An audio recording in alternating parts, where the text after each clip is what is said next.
Kun sagantaa BBC Afaan Oromooti. Nu waliin tura.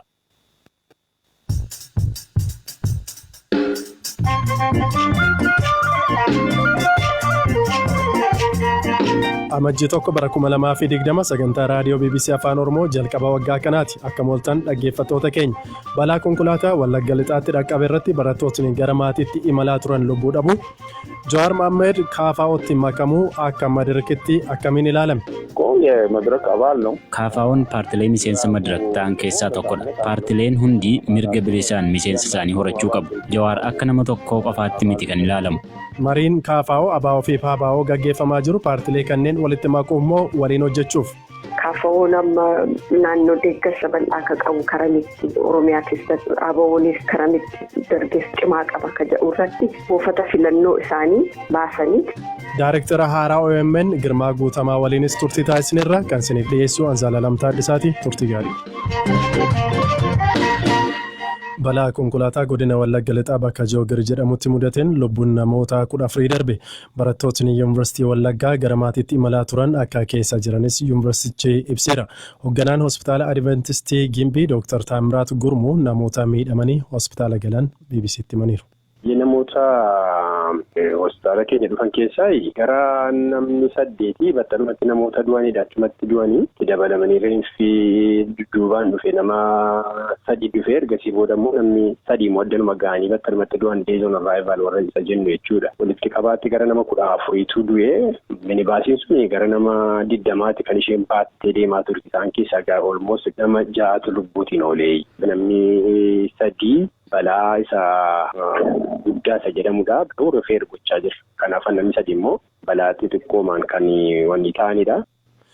Ka ittaanutiin weerara lafaa fi ijaarsa manneenii seeraan alaa irratti tarkaanfii fudhachuuf qaamoleen nageenyaa federaalaa naannoo Oromiyaa magaalaa Finfinnee fi hooggantootni waajjiraalee dhimma lafaa naannoo Oromiyaaf magaalaa Finfinnee har'a mari'ataniiru. Koomishinarri Koomishinii Poolisii magaalaa Finfinnee Geetuu Argaa'u manneetii diigamuu qaban ilaalchisee ibsa kennaniiru. ከመሃል ከተማ ጀምሮ በላስቲክ ቤቶች ግዱ መጋላራ ኤገሌ ፕላስቲካን ደበለቴ ኢጃርሲ ሴራን አላ ጅራ ኢጃርሳ ሴራን አላ ቆፎ ሶንታኔ ከን ኢጃረመን ኬሰት የኮኒ ገራገራ አከራወተመን ገመገመ የሮ ገራገራት ታሲስኔን ሁበኔራ ዲሞኒ ኩኔን ሴራ ቀበቹ ቀቡ መጋለቲንስ ከን ሐዋስኒ ድላዱኛ ኬሰ ጅራቱ አከስመስ ግዱ ገለ ዲነግዴ ፊ ሲያሳ ተውሼቲን ሆጂሌ ዲሞተ ጉዲና መጋለቲ ሚዳን ስሬሱ ፊ ኦላንቱማ ሴራ ከበቺሱ ኒ ሆጀና ቃሙሌን ኢጃርሳ ሴራን አላ ኢጃረን ኢረትኒ ማሪያ kan seera qabeessa ta'uu qabu akkaataa seera jiruun seera qabeessa ni ta'a kan diigamuu qabu ni diigama.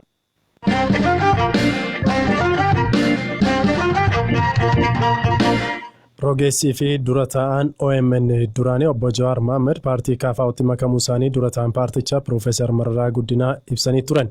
Ittaanaan paartii Madirak Profeesar Bayyanaa Pheexroos gama isaaniitiin obbo Jawaar gama isaanii dhufuun waan dansa ta'ullee gadi fageenyaan waan beekan akka hin jirre dubbatu.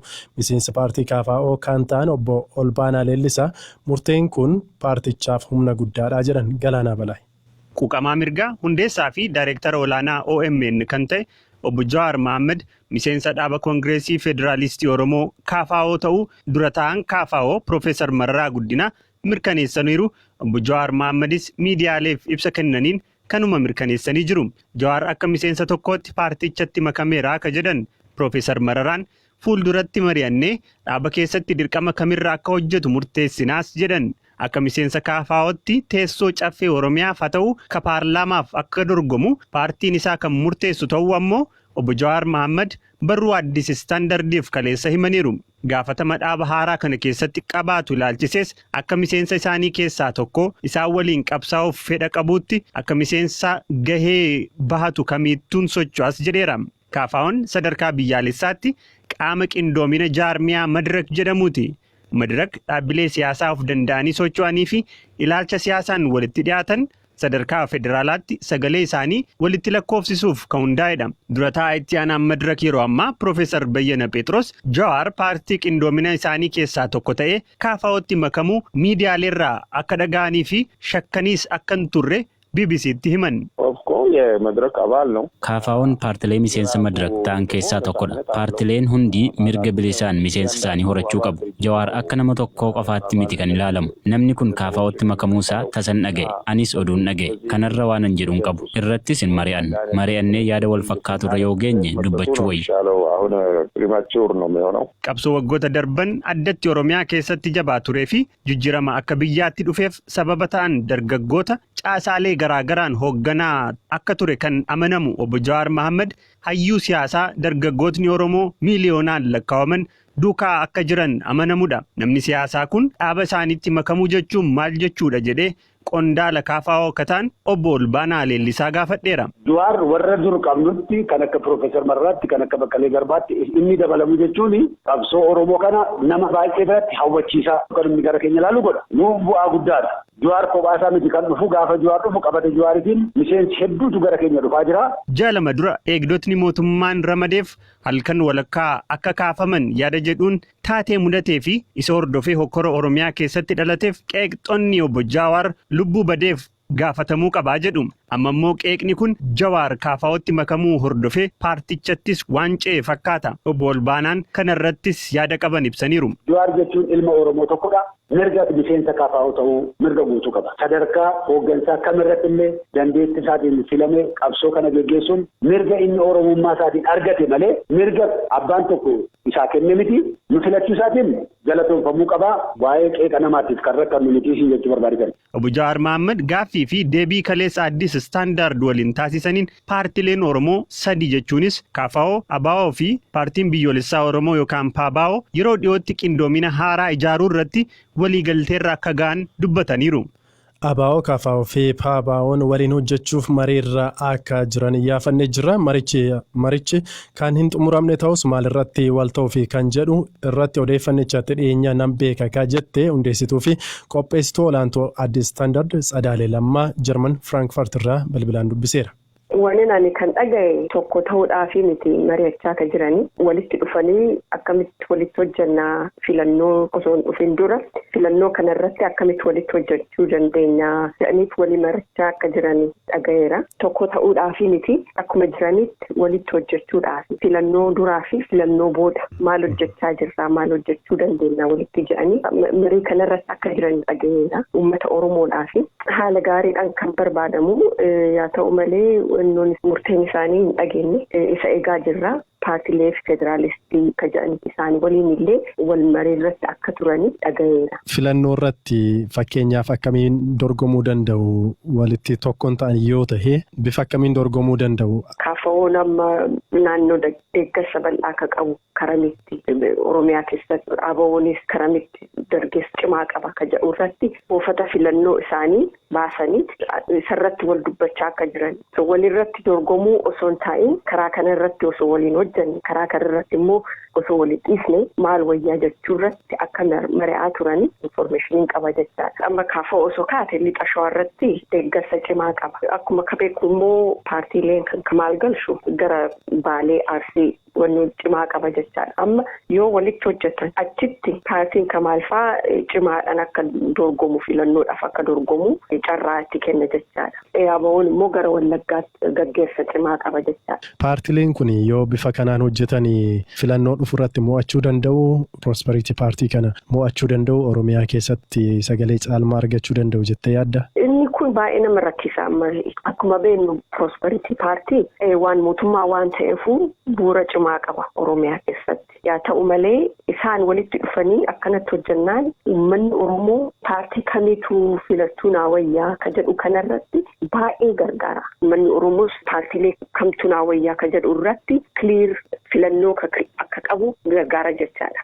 Kun jechuun garuu Prosperity Party biyyaa hin badaa jechuudha natti fakkaatu jechuudha. Dorgommii cimaa hin fida paartiiloota. Kun immoo uummata Oromoodhaaf baay'ee dansaadha.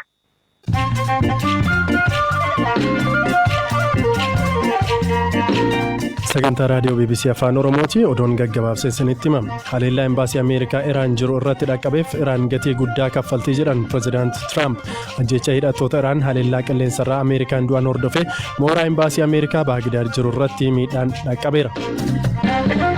Hong Kong waggaa haaraa fincilaan simatte kumaatamni hiriira mormii gaggeessaa kan oolan yoo ta'u waggaa haaraaf yeroo sa'a lakkaa'an 19 jechaa Hong Kong bilisoomsaa jechaa turan.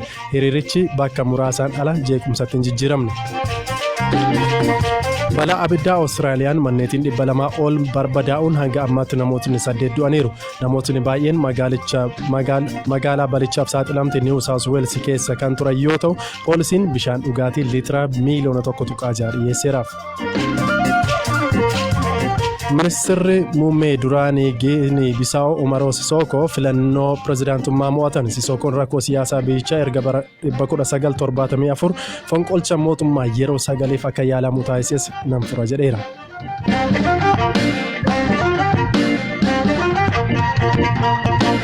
Ka xumuraatiin rogeessa beekamaa Girmaa Guutamaa gidduu kana daayirektara olaanaa OMN ta'uun bakka Jawaar Mohaammed muudameera. Kanaan wal qabatee gaaffiif deebii waliin taasisne irratti jalqaba Jawaar ofumaa bakka si buuse moo boordiin kan murtaa'edha kan jedhuun gaafadhe. Girmaanis deebii kana kennuun eegale. Boordiidhaan walitti qabamanii akka miidiyaa kana hoogganuu gaafatanii walgahii torban tokko dura goone tokko irratti akkasii maal sitti fakkaata jedhanii gaafatan. Ogummaan kee fayyaa natti fakkaata. Gama miidiyaa kanaatiin gara hojii aktiivizimii kanarrattidha kanatti hojjetaatii turte. Hojiiwwan miidiyaatiif barbaachisan sana OMN itti fidee miidiyaa kana nan guddisa jettaa akkamitti ilaalta sana? Formaliin itti makan malee OMN waggoottan 5 dabranaa gaa miidiyaan kun hundaa'ee as walumaan turre qophii Gaaddisa Rabadoorii jedhamullee qophii hedduu impaaktuulii ture tokkollee namoota hundeessan keessaa tokko. Kanaaf miidiyaa kana walitti dhiyeenyanii hojjechaa ture. Kanaaf gara fuulduraattis karaa danda'amuun hojjechuu nan danda'a jedheetiin itti gale. Miidiyaa sana gama faayinaansiidhaan deeggarsaadhaan Jawaar hordoftoota baay'ee karaa qabuutiinis itti fayyadamee akka inni sustain godhee turu taasisee jira. Isa kanarratti bifa akkamiitiin itti fufsiisuuf karoora qabdame? Miidiyaan amma community miidiyaadha. Community television waan ta'eef uummanni akka dhuunfateetiin agartee miidiyaa kana gargaarsaanis ta'ee karaa adda addaatiin akkuma durillee godhaa ture financially support godhee akka fufsiisuu barbaanna. I hope miidiyaa maqaa gaarii qabudha. Karaa faayinaansiitiin akkuma durii kan uummatni ni dhaabata jenneetuma amanna. Gama biraatiin miidiyaa OMN wantootuma fincila qofa qaban gabaasuutiin beekama. Saayidii tokko qabaa hojiima aktivistiin tokko hojjeta jedhanii kanneen qeeqanis ni jiru. Akkuma mainstream miidiyaa kaaniitti isa kana qaqqajeelchanii itti fufsiisuu moo bifuma kanaan dura tureetiin akka gabaasu yookaan hojjetu yaaddee jirta? Dhuguma OMN aktivist miidiyaadha. Miidiyaa loogummaa sabaa qabuuti. Loogummaa siyaasaan qabnu, loogummaa sabaas qabna. Jechuun introstii yookaan fedhii saba uummata Oromoo dura ansinee hojjechuu barbaanna. Kana haa taatuti ammoo saboota biraa Itoophiyaa keessa jiran walti finneetiin nu tokkummaa sabaatiin amanna, tokkummaa lafaatiin amannu. Kanaaf sabootni akka tokkummaa isaanii cimsan kanarratti ni hojjenna. OMN akka miidiyaatitti Itoophiyaa federaalawaa mukatawaa ta'e arguu waan barbaannuu fi tokkummaa sabaarratti hojjechuudhaan saboota cunqursanii of jala bulchuu sun taane tokkummaa isaanii irratti hojjechuudhaan walitti dhiyeessuudhaan mirga isaaniitiif banneetiin akkasiin itti fufuu barbaanna. Ataatuufi professionalism daran itti dabaluu barbaanna gara fuulduraa.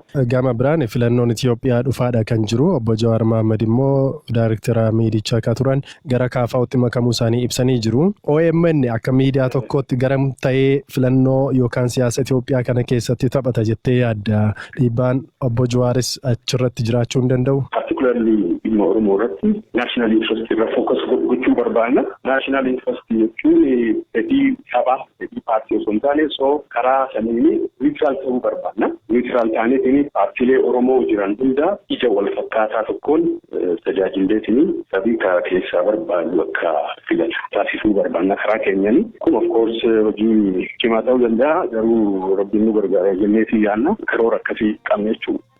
Kabajamtoota dhaggeeffattoota keenya sagantaa keenya osoo hin xumuriin dura tapha Pirimeer Liigii Ingiliz gaggeeffamaa tureetiin Tootenham 1-0tiin Saawuzamptanii mo'amee jira. Cheelsiin Biraayitin waliitiin 1 xumureeti kan jiru.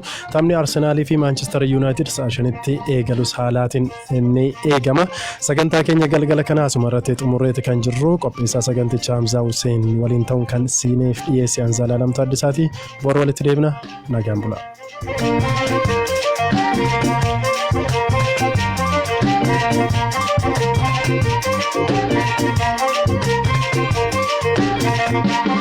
Thank you.